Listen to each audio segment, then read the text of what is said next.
네, 이 음성 기반 SNS인 이 클럽하우스라는 요즘 앱이 전 세계적으로 굉장히 핫한 앱입니다. 특히 코로나19로 바깥 활동이 이제 제한되면서 이 새로운 음성 기반 SNS 클럽하우스가 많은 관심을 받고 있어요. 특히 해외 유명 CEO나 정치인들 또 유명 연예인들과 함께 직접 대화할 수 있다라는 장점과 함께 이제 읽고 쓰는 것보다 보고 듣는 것이 익숙한 세대의 변화가 이 클럽하우스의 인기를 끌게 되는 요인이 아닌가 저 개인적으로 생각해 봅니다. 그런데 이 클럽하우스를 가입하려면 이미 가입되어 있는 사람이 초대장을 보내줘야 가입이 가능합니다. 그리고 개설대망에 들어가서 대화를 들을 수 있지만 제가 스피커로서 어떤 이야기를 전달하려면 최초의 개설자인 모더레이터가 수락을 해야만 제가 발언권이 생겨서 발언을 그때부터 할 수가 있습니다. 사랑하는 여러분, 성경에서 나를 만족시켜줄 스피커를 찾고 또 듣고 싶은 메시지를 찾는 그것이 성경이 아닙니다. 성경은 클럽하우스가 아닙니다. 성경에서 유일한 스피커는 하나님이시고 유일한 리스너는 사람입니다. 그래서 성경은 사람을 향한 하나님의 메시지이고 그리고 이 메시지는 유일한 스피커를 통해서 유일한 리스너인 우리가 듣게 되는 유일한 진리라고 말할 수 있는 겁니다. 그런데 오늘 본문인 창세기 3장에는 하나님이 아닌 또 다른 스피커의 등장을 알리고 있습니다. 그리고 이 스피커의 등장으로 사람은 진리를 따르는 존재에서 진리를 선택하는 존재로 변하게 됩니다. 성경은 이 하나님이 아닌 또 다른 스피커를 간교한 뱀이라고 오늘 소개하고 있습니다. 그리고 성경은 이 두 스피커의 메시지를 상반된 메시지로 오늘 표현해 주고 있는데, 첫 번째 메시지는 동산에 있는 모든 나무의 열매는 먹게 하셨지만 선악을 알게 하는 나무의 열매를 먹는 그날에는 반드시 죽는다는 것이 하나님의 메시지였습니다. 그리고 또 다른 메시지, 동산 중앙에 있는 나무 열매를 먹는 그날에는 죽지 않을 것이고 눈이 밝아져서 너희가 하나님과 같이 될 거다라는 게 뱀의 메시지입니다. 이 두 메시지는 서로 대조를 이루면서 충돌하는 메시지죠. 그러나 성경의 기록에 따르면 여자가 말한 이 동산 중앙에는 생명나무 그리고 선악을 알게 하는 나무가 있었다라고 기록하고 있어요. 하나님의 메시지는 나무의 이름과 사람의 행동까지 매우 섬세하고 정확하게 사람에게 전달되었습니다. 그러나 이 메시지는 여자가 만들어지기 이전에 하나님이 누구에게 명령하신 거죠? 아담에게 명령하신 거예요. 때문에 오늘 본문 3장 2절부터 3절에 기록된 여자와 뱀의 대화를 통해서 우리가 알 수 있는 것은 무엇이냐? 여자가 하나님의 메시지를 지금 제대로 이해하고 있지 못하다는 사실과 함께 이 간교한 뱀이 아담이 아닌 그의 아내에게 접근한 이유라고 생각해 볼 수 있는 대목이 바로 오늘 뱀과 여자의 대화입니다. 사랑하는 여러분, 우리는 하나님의 메시지를 누구로부터 들어야 됩니까? 우리는 하나님으로부터 직접 듣는 리스너가 되어야 됩니다. 지금 우리가 살아가는 세상에는 수많은 스피커들을 통해서 수많은 메시지들이 전해지고 있고 우리는 그 속에서 메시지를 취사 선택하면서 진리라고 믿는 것들을 선택하려고 하고 있다는 거죠. 그러나 우리가 진리를 찾는 방법은 이 스피커들을 통해서 전달되는 메시지에 집중하는 것이 아니라 우리가 진리를 찾기 위해서는 어디에 집중해야 되냐? 메신저가 누구냐에 집중을 해야 됩니다. 진리는 유일한 거예요.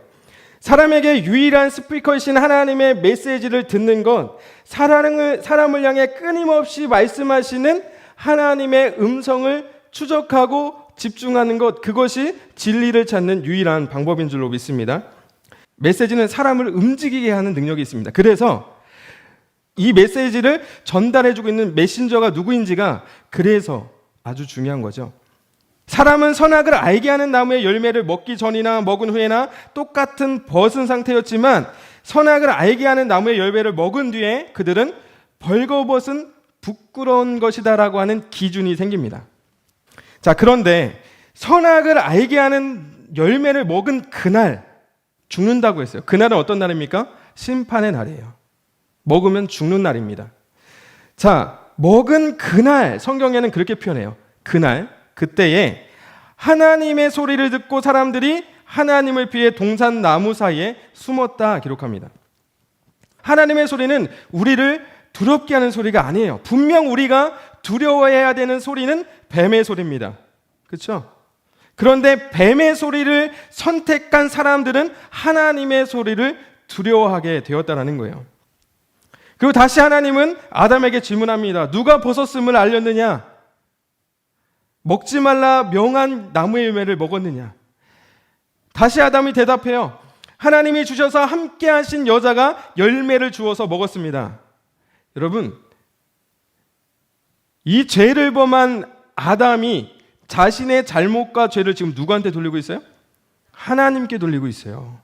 하나님이 그 여자를 내게 주시지 않았다면 제가 그 열매를 먹지 않았을 거예요.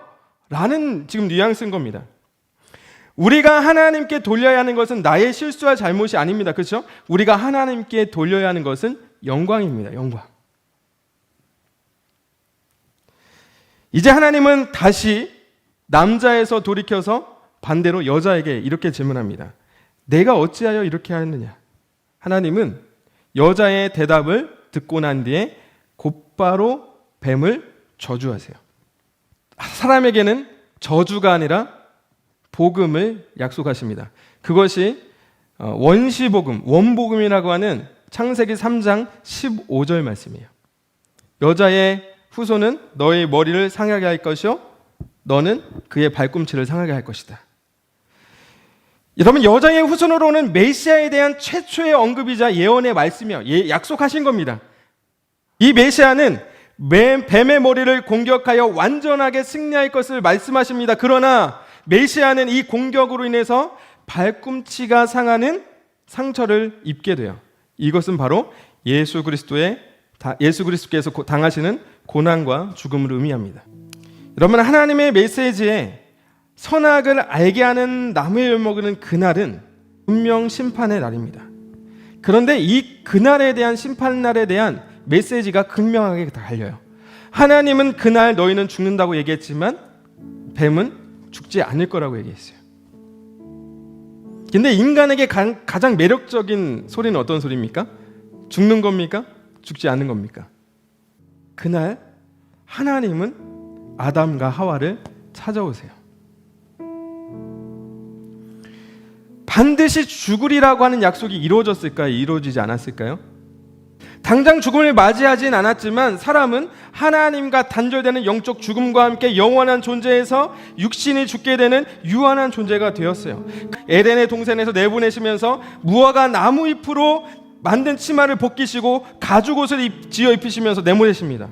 하나님의 말씀에 불순종한 사람이에요. 하나님의 메시지를 선택하지 않은 인간들입니다. 그런데 여러분, 그 사람들을 위해서 메시아를 약속해 주실 뿐만 아니라 가죽옷을 지어 입혀주심으로 반드시 내가 그 약속을 이루어 주겠다라고 확신하게 주시는 거예요. 여러분, 가죽옷을 입히는데 뭐가 필요합니까? 짐승이 필요해요. 죄 없는 짐승을 잡아야 합니다. 죽여야 합니다. 피 흘려야 합니다. 이후에 오실 예수 그리스도, 유월절 어린 양으로 오실 예수 그리스도를 예표하는 장면입니다. 여러분, 또한 더 놀라운 것은 아담이 동산에서 쫓겨나서 처음으로 했던 것이 어떤 일인 줄 아세요? 가죽옷을 입고 나와서 세상으로 나와서 했던 첫 번째 행동이 뭔지 아십니까? 아내의 이름을 지어주는 거예요. 여러분, 이름을 불러주고 이름을 짓는다는 것은 누구의 권한입니까? 창조주의 권한이에요. 그래서 아담이 처음에 세상에 하나님이 지으신 모든 피조물을 아담에게로 가져와서 아담이 부르는 그것이 뭐가 됩니까? 그 피조물의 이름이 됐어요.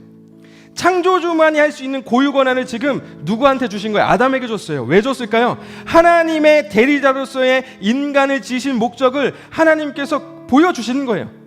왜 그러냐면 창세기 1장 26절에 인간을 지으신 목적에 대해서 이렇게 기술합니다. 하나님이 이르시되 우리의 형상을 따라 우리의 모양대로 우리가 사람을 만들고 그들로 사람으로 바다의 물고기와 하늘의 새와 가축과 온 땅과 땅에 기는 모든 것을 어떻게 하자? 다스리게 하자 하시고 만드신 거예요. 하나님이 만드신 모든 것을 다스리는 권한, 그것이 우리에게 주신 특권이고 우리에게 주신 의무예요. 죄를 지은 인간이지만 하나님은 이 권한을 박탈하지 않으셨어요. 왜 그러셨을까요? 왜 박탈하지 않으셨을까? 하나님을 떠난 세상에서도 아담과 하와는 하나님의 대리자로서의 역할을 수행해야 할 의무가 여전히 있습니다. 그것이 인간을 지은 목적이기 때문에 그렇습니다. 하나님이 지으신 모든 것을 다스림으로 하나님의 대리자의 역할을 감당하는 것은 하나님이 사람을 지으신 목적이에요. 그래서 박탈할 수 없습니다. 더 나아가 사람을 지으면서 주신 복, 생육하고 번성하여 땅에 충만하게 하셨던 이 하나님의 복도 하나님이 뺏지 않으셨어요.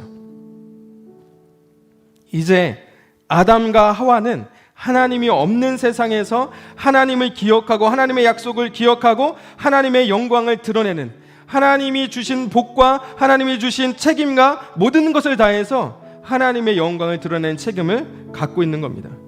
사랑하는 여러분, 그 책임과 의무가 여전히 우리 가운데 있는 줄로 믿습니다. 우리 부족하죠. 우리는 죄를 짓는 죄의 본성을 갖고 살아가는 사람들이에요. 하나님의 영광을 가리기보다는 아까 이야기했던 것과 같이 우리는 하나님께 우리의 잘못과 실수를 돌릴지도 몰라요. 이미 그러고 있을지도 몰라요. 그러나 하나님은 우리에게 주신 복과 권리와 의무를 빼앗지 않는다라는 겁니다.